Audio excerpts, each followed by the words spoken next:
Hello বন্ধুরা, তোমরা সবাই কেমন আছো? শুভ সকাল। আমি কোথায় সেলাই করি বন্ধুরা, তোমাদেরকে সেটাই আজকে আমি দেখালাম। হ্যাঁ, আমি দেখো এই যে উপরে তিরপাল দেওয়া আছে, নিচে এমনি মাঝে প্লাস্টার করা নাই, এমনি 2 থেকে 3টা মেশিন আছে। হ্যাঁ, তাই এই যে সকালের কাজগুলোকেও আমি সেরে নিচ্ছি, কারণ একা হাত দিয়ে করতে হয়। কাস্টমার বলছে আজকে আমাকে কাজটা দিতে হবে, তাই আমি সকাল সকাল উঠেই কাজগুলো সব সেরে নিচ্ছি। হ্যাঁ, তো এই কাজটা আমি প্রথমেই কেটে নিচ্ছি, কারণ রান্নার দিকে গেলে পরে আমার এই কাজটা কাটা হবে না।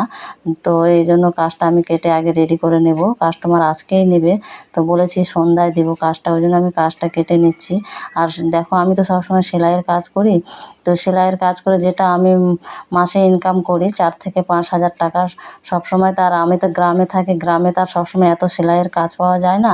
তো বন্ধুরা, তোমরাও যদি চাও এইভাবে তোমরা সেলাইয়ের কাজ করে মাসে 3 থেকে 4 হাজার টাকা ইনকাম করতে পারো। সেলাইয়ের কাজ তো খারাপ না, সেলাইয়ের কাজ আমার ভিডিওটা যদি ভালো, ভালো যেটা লাগে নিজের লাইক হাতের কাজ কমেন্ট শেয়ার তার কাছে করে অনেকটাই ভালো। দেবে। আর সাবস্ক্রাইব অবশ্যই করে দেবে।